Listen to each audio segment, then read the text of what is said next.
ਸੋ ਆਪਾਂ ਖਬਰ ਸਾਂਝੀ ਕੀਤੀ ਸੀ ਭਈ ਜਿਹੜਾ California department of motor vehicle ਨੇ ਹੁਣ ਇਹ ਕਹਿਤਾ ਵੀ ਆਪਾਂ ਕਿਸੇ ਨੂੰ ਉਹ ਰਜਿਸਟ੍ਰੇਸ਼ਨ ਰਿਨਿਊ ਨਹੀਂ ਕਰਾਂਗੇ ਜਿਹੜੇ 2010 ਤੋਂ ਪੁਰਾਣੇ ਟਰੱਕ ਹੈਗੇ ਆ, ਕਿਉਂਕਿ ਕੈਲੀਫੋਰਨੀਆ 에ਅਰ ਰਿਸੋਰਸਿਸ ਬੋਰਡ ਨੇ ਇਹ ਲਾਅ ਪਾਸ ਕੀਤਾ ਸੀ ਲਗਭਗ 15 ਸਾਲ ਪਹਿਲਾਂ ਵੀ ਜਿਹੜੇ ਵਹੀਕਲਸ 14,000 ਪਾਉਂਡ ਤੋਂ ਭਾਰੇ ਹੈਗੇ ਆ ਉਹ ਹੁਣ ਕੈਲੀਫੋਰਨੀਆ 'ਚ ਨਹੀਂ ਚੱਲ ਸਕਣਗੇ, ਚਾਹੇ ਉਹ ਬੱਸਾਂ ਆ ਜਾਂ ਉਹ ਟਰੱਕ ਹੈਗੇ ਆ। ਕਹਿੰਦੇ ਵੀ 70,000 ਦੇ ਕਰੀਬ ਬਿਗ ਰਿਗਸ ਜੋ ਆ ਉਹ ਇਸ ਕੈਟਾਗਰੀ ਦੇ ਵਿੱਚ ਆਉਂਦੇ ਹੈਗੇ ਆ।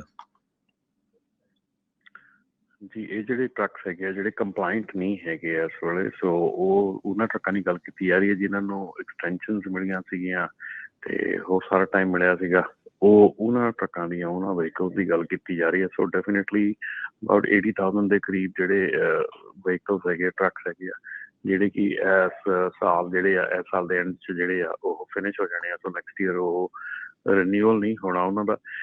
ਇਹਦੇ ਵਿੱਚ DMV ਨਾਲ ਗੱਲ ਕੀਤੀ ਗਈ ਸੀਗੀ ਕਿ ਕਿਸ ਤਰ੍ਹਾਂ ਇਹਨਾਂ ਦਾ ਜਿਹੜਾ, ਕਿਉਂਕਿ ਕਈਆਂ ਦੀਆਂ ਜਿਹੜੀਆਂ ਪਲੇਟਾਂ ਹੈਗੀਆਂ ਉਹ ਨੈਕਸਟ ਮਾਰਚ ਤੱਕ ਜਾਂ ਕਈ ਜਿਹੜੇ ਅਗਲੀ ਮਾਰਚ ਤੱਕ ਜਾਂ ਉਸ ਤੱਕ ਹੈਗੇ ਆ, ਜਿਹਦੇ ਵਿੱਚ ਜੇ ਉਹ ਜਿਹੜੇ ਟਰੱਕ ਹੈਗੇ ਆ ਉਹ ਆਪਰੇਟ ਤਾਂ ਕਰ ਸਕਦੇ ਆ, ਪਰ ਜੇ ਉਹਨਾਂ ਨੂੰ ਕੋਈ ਟਿਕਟ ਮਿਲਦੀ ਹੈਗੀ ਆ ਤਾਂ ਉਹਦੇ ਲਈ ਉਹ ਖੁਦ ਜ਼ਿੰਮੇਵਾਰ ਹੋਣਗੇ ਕਾਰ ਵੱਲੋਂ।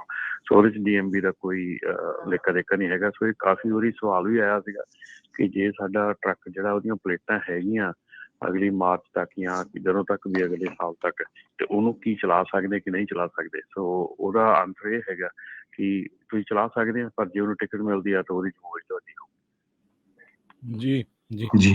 ਸੋ ਇਹਦੇ ਸੰਬੰਧ ਦੇ ਵਿੱਚ ਟਰੱਕਰਸ ਐਸੋਸੀਏਸ਼ਨ ਨੇ ਜੋ 에ਅਰ ਰਿਸੋਰਸਿਸ ਬੋਰਡ ਆ ਉਹਨਾਂ ਨਾਲ ਵੀ ਕੰਟੈਕਟ ਕੀਤਾ ਵੀ ਭਾਈ ਹੁਣ ਜਿਹੜੀ ਟਰੱਕਿੰਗ ਯੂਜ਼ ਟਰੱਕਿੰਗ ਦੀ ਮਾਰਕੀਟ ਹਜੇ ਵੀ ਹਾਈ ਹੈਗੀ ਆ, ਕੀਮਤਾਂ ਇੰਨੀਆਂ ਮਹਿੰਗੀਆਂ ਆ, $1.5 ਲੱਖ ਤੱਕ ਲੱਗ ਸਕਦਾ ਹੈ ਤੇ ਕਈ ਲੋਕਾਂ ਨੂੰ ਬੈਂਕਰਪਸੀ ਫਾਈਲ ਕਰਨੀ ਪਊਗੀ। ਉਹਦੇ ਸੰਬੰਧ ਦੇ ਵਿੱਚ ਤੁਸੀਂ ਕੀ ਕਰਨਾ ਚਾਹੁੰਦੇ ਆ, ਕਿਉਂਕਿ ਨਵੇਂ ਟਰੱਕਾਂ ਦੀਆਂ ਹਜੇ ਵੀ ਕੀਮਤਾਂ ਕਾਫੀ ਹੈਗੀਆਂ ਆ। ਜੀ ਬਿਲਕੁਲ, ਕਿਉਂਕਿ ਜਿਹੜਾ ਟਾਈਮ ਇਸ ਵੇਲੇ ਚੱਲ ਰਿਹਾ ਹੈਗਾ ਇਹਦੇ ਵਿੱਚ ਯੂਜ਼ ਟਰੱਕ ਪ੍ਰਾਈਸਿਸ ਜਿਹੜੀਆਂ ਬਹੁਤ ਹਾਈ ਹੈਗੀਆਂ, ਤੇ ਜਿਵੇਂ ਕਿ ਹੁਣ ਦੂਸਰੇ ਪਾਸੇ ਜਿਹੜਾ ਲੋਕਲ ਟਰੱਕ ਹੈਗਾ ਜਿਹੜਾ ਕਾਰਡ ਦੇ ਰੂਲ ਦੇ ਥਰੂ ਜਿਹੜਾ ਪੋਰਟ ਤੇ ਚੱਲਣਾ ਹੈਗਾ ਜਾਂ ਰੇਲੀਅਰਡ 'ਚ ਜਾਣਾ, ਉਹਨੂੰ ਵੀ ਨੈਕਸਟ ਈਅਰ ਰਜਿਸਟ੍ਰੇਸ਼ਨ ਜ਼ਰੂਰੀ ਹੈਗੀ ਆ। ਸੋ ਉਹ ਵੀ ਇੱਕ ਤਰੀਕਾ ਹੈਗਾ ਜਿਹਦੇ ਵਿੱਚ ਕਿ ਇਹ ਪਤਾ ਲੱਗ ਜਾਣਾ ਹੈ ਕਿ ਕਿਹੜਾ ਟਰੱਕ ਕੰਪਲਾਇੰਟ ਹੈ ਕਿਹੜਾ ਨਹੀਂ ਗਾ।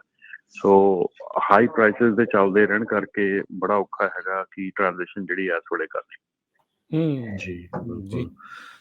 ਉਤੋਂ ਜਿਹੜਾ ਬਿਜ਼ਨਸ ਵੀ ਬੜਾ ਸਲੋ ਹੈਗਾ ਤੇ ਇਹ ਕਾਫੀ ਜਿਹੜਾ ਆ ਔਖਾ ਜਿਹੜਾ ਟਾਈਮ ਹੈਗਾ ਟਰੱਕਿੰਗ ਦੇ ਲਈ।